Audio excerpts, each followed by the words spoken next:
thank the organizers for giving me this opportunity to speak about my work in progress. So I'm here to talk about homoclinic and heteroclinic solutions of the nonlinear Schrödinger equation with Wadati potential.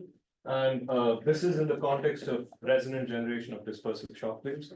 And this is joint work with Patrick Schrödinger and Mark Hoffman. And we'd also like to acknowledge Professor Billy Herman for his contributions. So just a little bit of the background. I'm going to talk about two concepts, PT symmetry and Wadati potentials. So essentially in quantum mechanics, the eigenspectrum of the Hamiltonian corresponds to energy levels. And this eigenspectrum is real valued as long, so a sufficient condition for the eigenspectrum to be real valued is to have a real valued potential. However, this is not a necessary condition.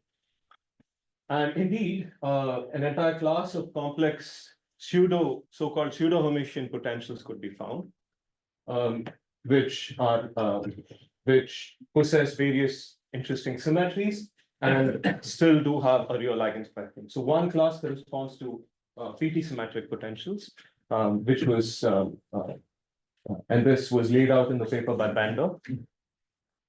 And interestingly, the similarity of equation 1 to the paraxial wave equation in optics, and especially with the interplay of nonlinearity, leads to several interesting phenomena, PT symmetric nonlinear wave phenomena. And some important effects, of course, correspond to non-reciprocal and unidirectional propagation of light. Unidirectional invisible light propagation, and also reverse time lasers. And a related class of potentials to PT symmetric potentials are the so-called Wadati potentials. And Wadati potentials have an overlap with PT symmetric potentials, but in general, they do not have to be PT symmetric. And I'm referring to potentials in equation 2 as Wadati. So these are Wadati potentials. And this is now the, in equation 3, we have the associated Hamiltonian. And interestingly, even non-PT symmetric Wadati potentials can possess an all-real eigenspectrum. And moreover, these undergo phase transition through an exceptional point of self-dual spectral singularity, and complex eigenvalues occur in quartets. And we now look at the nonlinear Schrödinger equation as it arises in spatial optics with external Wadati potential. This has been studied extensively in various contexts. Some very relevant properties for this work include the existence of continuous families of stationary solutions, and also the existence of these constant intensity or constant density solutions. And we'd also like to point out that these are physically viable potentials, and these can be realized in these coherent atomic gases with 3-level atoms.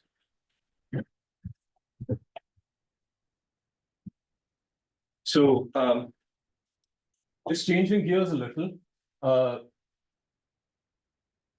we now look at non-adiabatic effects in dispersive hydrodynamics, particularly those corresponding to the presence of inhomogeneities in media.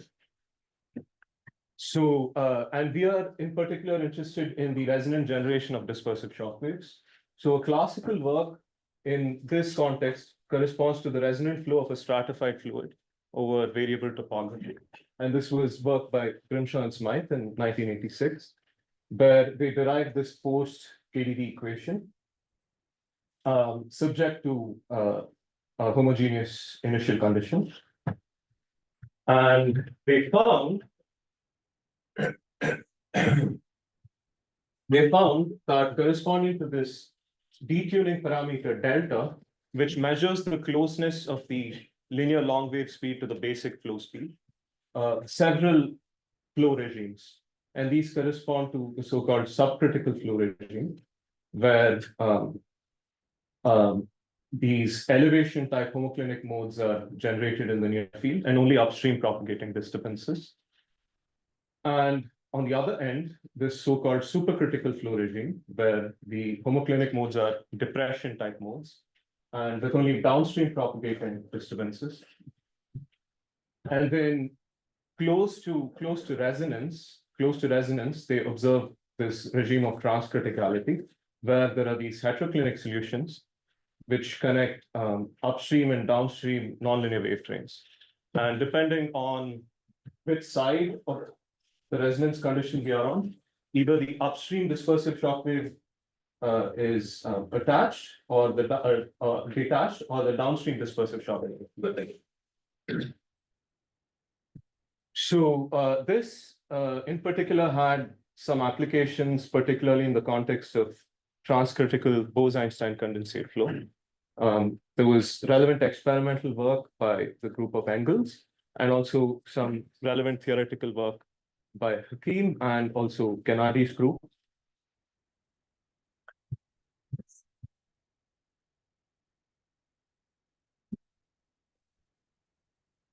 So with these phenomena at hand, we are motivated to now study the nonlinear Schrödinger equation with Wadati potential as given in equation 7. And we use a Wadati potential of the form in equation 8. And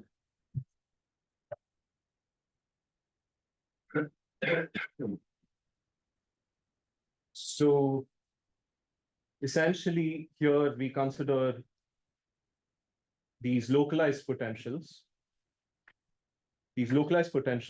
where the real part of the potential corresponds to the optical waveguide, while the imaginary part of the potential corresponds, yields a gain loss distribution.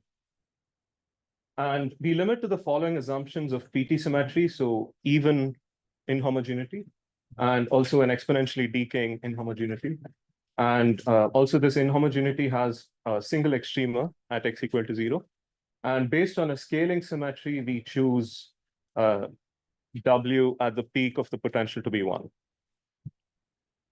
And there has been relevant past work that I was involved in, where through an appropriate transformation, we reduced this to an inhomogeneous predictive type NLS. And we studied a class of Riemann problems through this equation. And we observed two dynamical phenomena. One where there was a resonant generation of dispersive shock waves. And this can be seen by looking at the local Mach number distribution in the vicinity of the potential, where we note the sonic condition being reached close to the vicinity. And then there's another canonical case where the generated dispersive shock wave is only due to the initial effect. Yes. According to the equation 7 has a focusing down here. You just put that this way.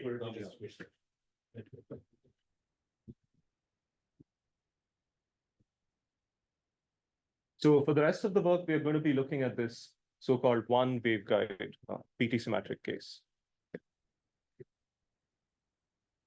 So the class of Riemann problems motivated us to study something more fundamental, and that corresponds to introduction of a background flow on homogeneous backgrounds. And this is again to study resonant DSW generation. And what differentiates our work from past work is we're looking at these gain loss driven systems, which are interesting. And in this talk, we're going to look at a framework to study stationary, both homoclinic and heteroclinic solutions, which are relevant for this resonant wave generation characterization. So using a Madelung transformation, we can write down dispersive hydrodynamic equations, surprisingly in conservative form, but for different variables. So this is the usual hydrodynamic velocity variable, while this is a shifted momentum variable. So it's not quite the momentum, but it's the momentum shifted by this the presence of this inhomogeneity. And we study a class of initial value problems. So we have prescribed density of rho naught and prescribed velocity of u naught. And we note that this dispersive hydrodynamic equation system is invariant under this scaling transformation. And this, in turn, allowed us to fix the peak of the potential to 1. And it's also amenable to this reflection type symmetry. And so the plot on the right is the result from a numerical study.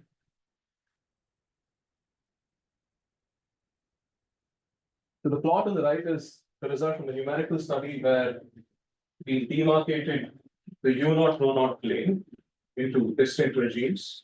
So there's this tiny wedge below this black dash curve, which is right to this point of the small density limit point of ρ0 equal to 0.25. So this is the regime where we observe subcritical homoclinic modes in initial value computations. And we note that right above this curve, we have the sonic curve, which is well inside the transcritical regime. And then over here, we have this supercritical to transcritical to supercritical bifurcation curve, which divides those two regimes. So I'm going to describe what happens in this phase plane with some examples. So we're now looking at order 1 density. So we're far away from this small density limit. And we start with 0 initial velocity. So for 0 initial velocity, we obtain a constant intensity solution in the near field. And then we increase the flow speed slightly, such that we are close to the bifurcation curve, the subcritical to transcritical bifurcation curve. And we instead obtain these homoclinic depression modes.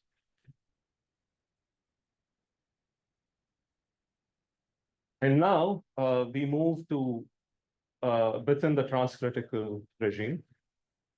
And we're, in fact, just above the acoustic line. So in this case, we observe this heteroclinic mode with an upstream detached dispersive shock wave and a downstream modulated wave train. And we've, of course, compared the results from our direct numerics with boundary value computations here. And as we move further into the transcritical regime, the scenario changes a bit with instead now upstream attached wave train and a downstream detached dispersive shock wave, which has to fully develop. And now, when we are just past the supercritical, transcritical to supercritical bifurcation curve, we again observe these homoclinic modes, but now of the elevation type. And there are only downstream disturbances that propagated. So what's interesting about this flow problem in our case is that the negative velocity case is sufficiently different from the positive velocity case. So here, while homoclinics exist in this 2-dimensional region below the acoustic curve, the subcritical regime is contained within this existence regime of homoclinics. Okay. So when we're roughly around a flow velocity of -0.5, we observe these homoclinics appearing, but now they're of an elevation type. And once we cross this subcritical to transcritical bifurcation curve, even though single hump homoclinics exist, we instead observe some unsteadiness and some signatures of transcriticality.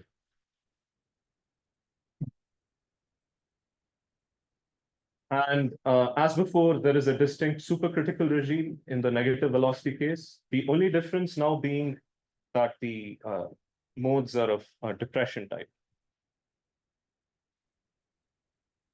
So I guess the schema we need to have in mind is corresponding to these flow problems is the existence of a quasi-stationary solution in the near field, and both left and right propagating waves. And now the problem at hand is to ascertain this flow pattern for given density, velocity, and also the localization scale of the potential. And in the current study, we look at different asymptotic regimes, the small density regime, the large density regime, and also hydraulic theory, that of slowly varying potentials. And for the rest of the talk, I'm going to focus on slowly varying potentials or hydraulic theory. So again, we start with this dispersive hydrodynamic formulation in equations 12A and 12B. And we seek stationary solutions with these far-field asymptotic states of rho plus minus and u plus minus. And then we can write down a system of ODs governing these stationary solutions given in 13A and 13B, where F here is a cubic polynomial in density. And it has three roots, one being 0 and the other being rho 1 and rho 2. And we note that rho 1 and rho 2 could be real or complex, and these roots coalesce when the downstream Mach number is at Mach 2. And we have also realized that the OD system can be induced from this variational formulation with an effective Lagrangian given in equation 14A, subject to a constraint in 14B. And we also found that all these solutions lie on the zero energy surface. And now we point to the fact that these stationary solutions from the conservative formulation, we can show that they satisfy the following jump conditions given in 16A and 16B. So 16A comes from the shifted momentum equation, while 16B comes from the velocity equation for the jump parameters A and mu. And now we can solve the jump conditions for a pair of asymptotic states in terms of the other. So if we write down rho minus and u minus in terms of rho plus u plus, we have three possibilities. So we either have kinks of type 1, given in equation 17, which have distinct velocity states in the far field, or we have kinks of type 2, which have distinct density and distinct velocity states in the far field. And of course, we have these homoclinic modes in equation 19. So I'm not going to go over this in much detail, but we've also realized that there is some connection between the geometry of the zero energy surface for different Mach numbers, and also some connection to bifurcations between different types of solutions. And this is work in progress at the moment. But now we actually go to a very distinct regime of the hydraulic limit, that corresponding to slowly varying potentials. So we start with the ODE system in equation 13, and we consider slowly varying inhomogeneities. And then we see that we could drop the spatial derivative, and we obtain an algebraic equation of quartic power, which describes these hydrostatic or hydraulic solutions. And now, so because this is quartic, we could have four roots to this equation. And in order to understand the regimes in which the roots could be real or complex, we need to look at the discriminant of this quartic.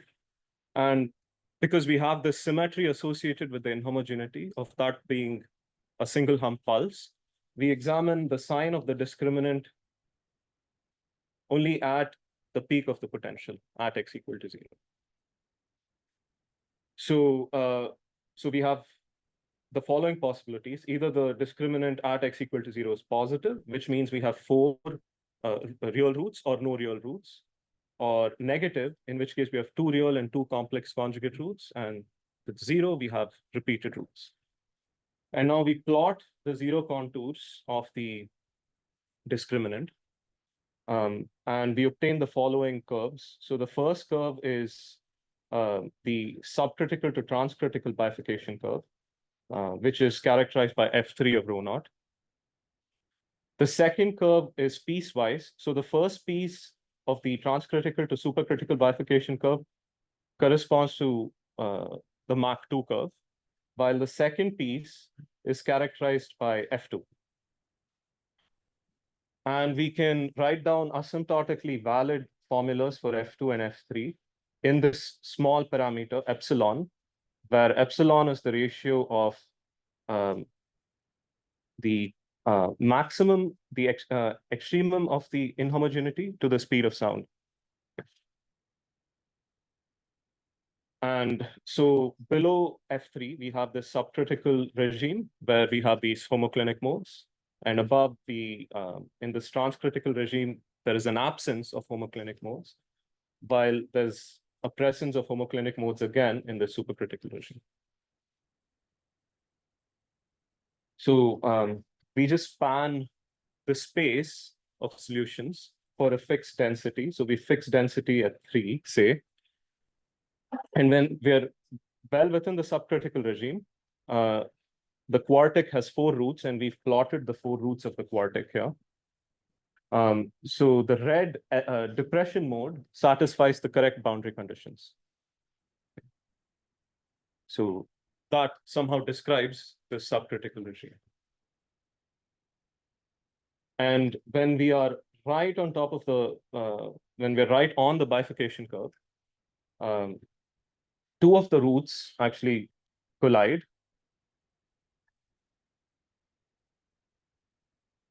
So rho 2 and rho 3 actually collide, and both of them get sufficiently peaked at the inhomogeneity. And such that they merge into this kink solution in black dashed line. Okay, so that's a heteroclinic solution to described by in the framework of hydraulic theory. And just to point out that the kink satisfies the upstream boundary conditions while violating the downstream boundary conditions. And then when we are well within the transcritical regime, 2 roots of the quartic turn complex, and we have only 2 real valued roots, and neither of the real valued roots satisfy the free stream boundary conditions, okay, which explains the non-existence in the initial value problems. And then when we're right on the transcritical to supercritical demarcation curve, the 2 roots, rho 2 and rho 3, now reappear, and they're again merged into this separatrix shown in the black dashed line.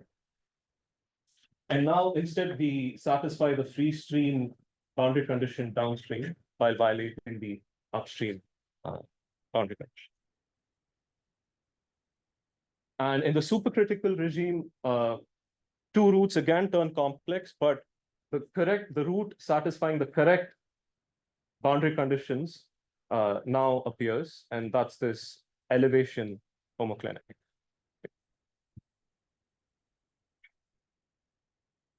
So, so we've characterized somehow the homoclinic solutions in the hydraulic limit. We now look at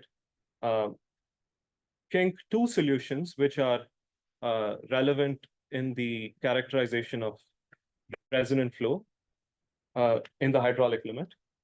So we again start with the quartic, and since we're seeking kink modes with distinct densities and velocities in the far field, we have the following conditions that are satisfied. And so the quartic equation in equation 20, together with the constraint that precludes homoclinic solutions, gives us this 4th degree polynomial in the density evaluated at the peak of the potential. And one important root of this quartic is the sonic condition. So the sonic condition is a root of this, of equation 21. And this is the relevant root that we are seeking. So we substitute this we substitute the sonic condition in the jump parameter A, and then we obtain an expression in equation 22, which these heteroclinic modes need to satisfy. So, and this relates the jump parameter A to the jump parameter mu. So now we note that we have three equations for four unknown asymptotic states of the kink, two given by the jump conditions, and the third given by the relationship between the jump parameter A and the jump parameter mu. So we effectively have a one parameter family of solutions. So we have a one parameter family of heteroclinic solutions in the hydraulic limit. And in particular, they could be parameterized by rho plus, which we now denote kink 2 of variety 1, or rho minus, which we denote by kink 2 of variety 2. Okay. So again, some simple calculations show that the existence curve for kink 2 of variety 2 coincides exactly on the subcritical to transcritical bifurcation curve, while the kink 2 of variety 1 lies identically on the transcritical to supercritical bifurcation curve. So to conclude, in this study, we've proposed a general framework to study stationary solutions to the NLS with localized Wadati potentials. And this is in order to study the resonant generation of dispersive shock waves. And so we essentially have derived a non-autonomous ODE system, which can be described by a variational formulation and also possesses an invariant. And then we've characterized the solution space of stationary solutions in various regimes. And in particular, in this talk, we've shown the characterization in the hydraulic limit. In progress is to study the existence and stability of solutions to the full third order ODE system. And some other work in progress are a few relevant asymptotic regimes of the small density regime, and also the characterization of spontaneous symmetry breaking of constant intensity waves. And also another asymptotic regime is the large density limit. And of course, our next consequent study is the modulation theory and also matching the near field solutions to the far field wave trains that are generated in the context of resonant flows. So with that, I'll conclude my talk and happy to take questions.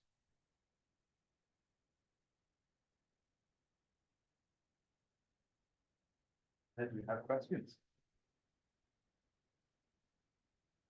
No, I can begin. So what happens if you relax this condition that your potential only has one maximum? So what if you had two maximum? Yeah, then essentially the homoclinic modes do not have a certain symmetry. So in this case, they're monotonic right up to the peak of the potential, but that need not be the case anymore. Okay. And the analysis in the hydraulic limit also gets a little more involved. Might be a bit of a naive question. I've never seen the model, but it kind of looks like a shock tube model, right? In hydrodynamics. So where's the dispersion coming from? Like, what's the physical setup? Or is it just the simplest possible mathematical system right now? Oh, actually, there's this sort of quantum pressure term. So that's the source of dispersion.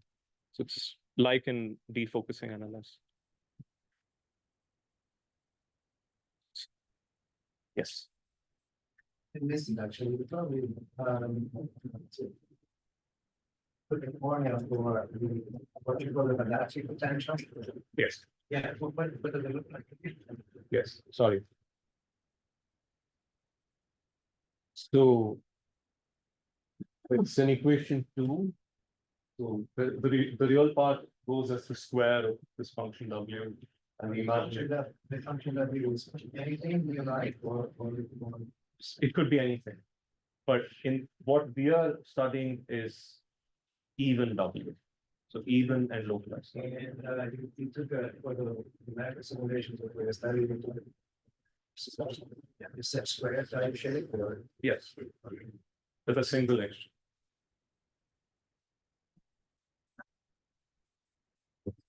So if I may ask another question, so looking at that, what's the difference between having a non-complex potential and transforming into a moving reference frame?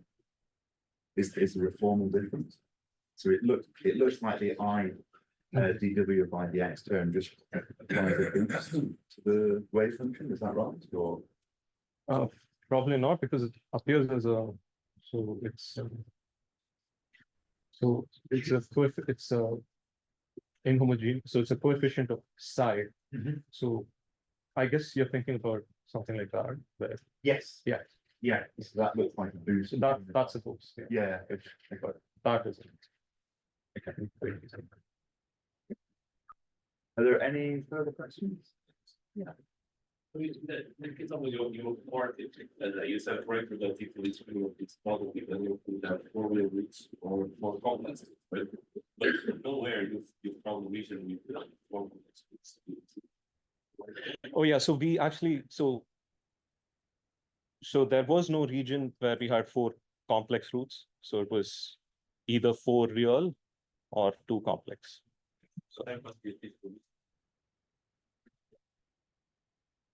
Yes. I'm not able to think of it at the top of my head, actually, though. Yeah, but there should be a physical reason behind it. Okay, let's thank the speaker once again.